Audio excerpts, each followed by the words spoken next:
Benvingudes i benvinguts a aquesta segona lliçó del curs Com atreure l'abundància a la nostra vida, com atreure la prosperitat a la nostra vida, però també al nostre país, però també al nostre poble, però també a la nostra empresa, però també a la nostra organització. Els voldria fer una petita reflexió inicial. Les coses que veiem són fruit de coses invisibles. És a dir, abans de plasmar-se a la realitat, els subjectes, la riquesa, l'abundància, abans hem d'haver creat les causes prèvies.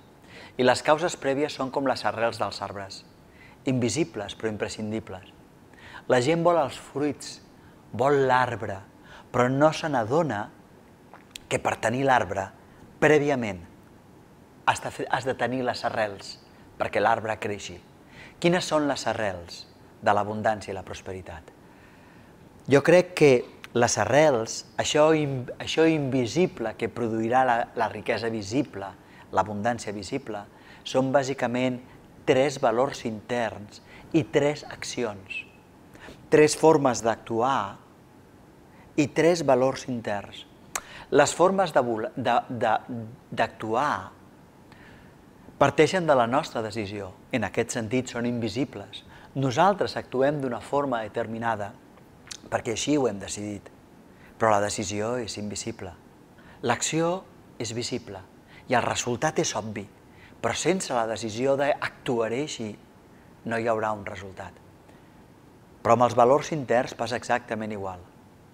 Soc jo que decideixo viure uns valors interns i sostenir-los a pesar de les dificultats. I quan els sostinc, el resultat és inevitable. Molt bé. Quins són els 3 valors interns que ara només citaré, però que a mesura que vagi passant aquest curs aniré explicitant perquè vostès puguin aplicar-los de forma concreta a les seves vides. Quins són aquests 3 valors interns sobre els que se sustenta l'abundància, la riquesa, la prosperitat? El primer valor és l'entusiasme. El segon és la confiança. I el tercer és el compromís. No s'espantin. Prometo explicar de forma explícita el per què són aquests valors i com cultivar-los.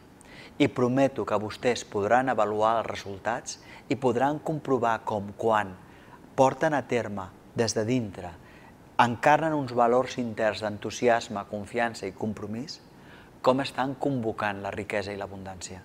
Prometo que parlaré de forma clara i detallada. Però també he parlat de 3 accions. Decidir que actuaré des de 3 perspectives. La primera, des de l'expertesa, és a dir, compartint alguna cosa que sé fer, algun coneixement que és útil pel món. La segona, des del servei, és a dir, intentant oferir al màxim aquesta expertesa, oferint-la de forma que arribi al màxim de gent i sense posar límits a la meva capacitat d'oferir-la. Oferir-la amb un servei 100% positiu. I la tercera forma d'actuar és construir amb totes les persones que m'envolten relacions excel·lents. Si jo tinc relacions excel·lents, soc expert en una cosa i, a més, l'ofereixo de forma conscient i positiva, potent a tothom, amb entusiasme, confiança i compromís, la riquesa i l'abundància és inevitable, individual o col·lectivament. I per entrar en matèria m'agradaria explicar el primer valor, el valor de l'entusiasme. Mirin, molta gent em pregunta com puc tenir més força de voluntat, que és una forma de preguntar-me com puc obligar-me a fer una cosa que no vull fer. I jo dic, si necessites força de voluntat, si necessites forçar-te, vol dir que en realitat no ho vols fer. En realitat et falta entusiasme. Etimològicament, entusiasme vol dir entheusasme. És a dir, que Zeus, que la divinitat, que el goig, que el plaer entri a la teva vida. L'entusiasme és el teu combustible. Si una cosa t'entusiasma, És inevitable que vagis cap a ella.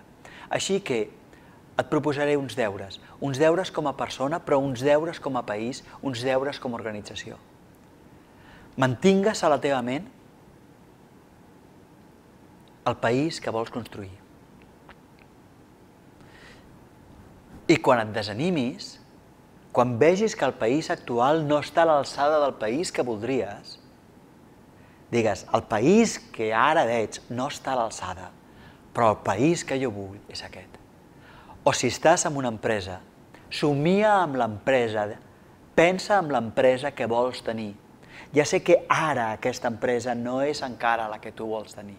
No té totes les capacitats, no té totes les virtuts, però tu has de centrar la teva atenció en allò positiu que vols construir i que vols compartir amb els altres.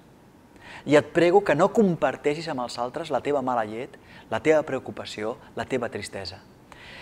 Perquè quan nosaltres compartim sentiments negatius, aquests sentiments negatius es multipliquen. Però quan jo comparteixo amb la meva comunitat els meus somnis, la meva força, allò en el que crec, això es multiplica.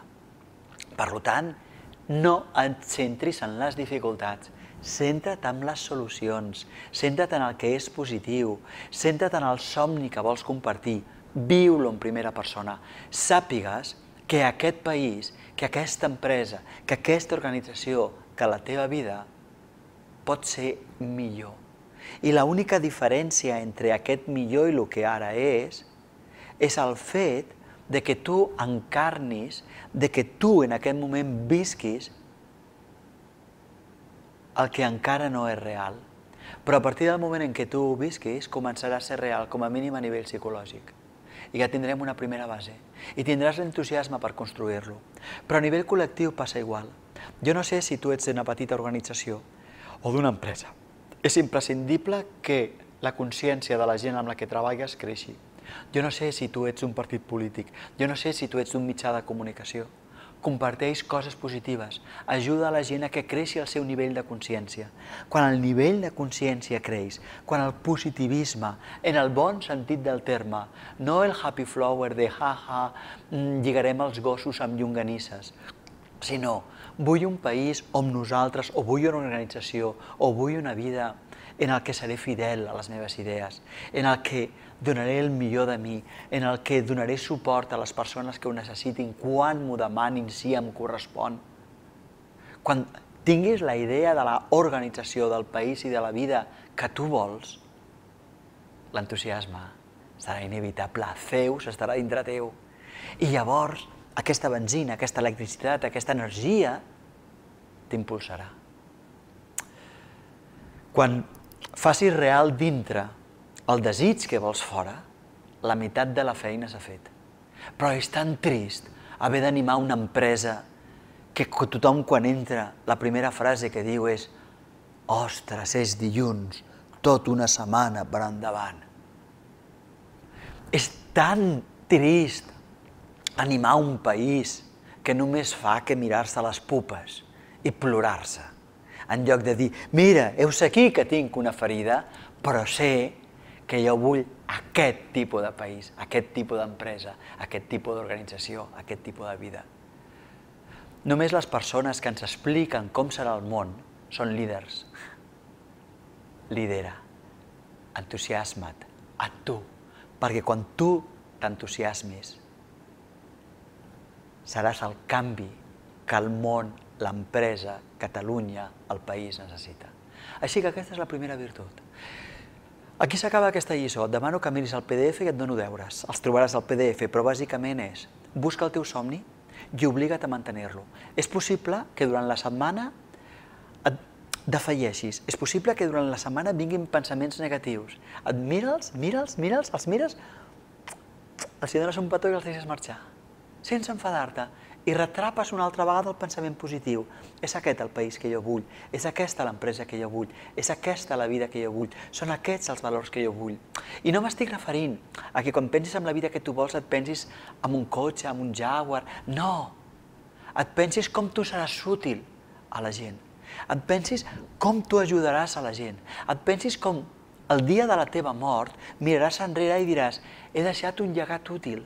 És a dir, una cosa que doni orgull a la gent, una cosa que t'entusiasmi. Jo moltes vegades, quan vinc a fer aquests cursos, a vegades vinc cansat, avui mateix m'he aixecat a 4:45 del matí per ultimar algunes coses, els PowerPoints, els cursos, d'acord, què importa el cansament si jo sóc capaç de mantenir-te a tu present? Si jo sóc capaç de veure't a tu aquí, darrere de la pantalla, i saber que estic ajudant-te a la teva vida. No només a la teva, també a la meva, també al país. Aquest somni, aquesta realitat, em dona l'energia, el combustible suficient. Molt bé, de tant en tant em canso i dic, oh, encara he de preparar allò. I de cop i volta dic, no és que encara, és que vull preparar allò, perquè ho vull compartir, perquè és el meu somni. Els teus deures és descobrir quin és el teu somni, descobrir què vols compartir i centrar-te en això. Deixa de centrar-te en els dolors, en les penes, en les queixes, en la culpa. Deixa de ser un ploramiques. 1714, fa 300 anys, això va passar. 2014, 2015, 2016, 2020, 2050, el futur ens espera, construeix-lo. Deixa de mirar el passat i plorar, mira el futur i somriu. Si vols, ens veiem a la lliçó número 3.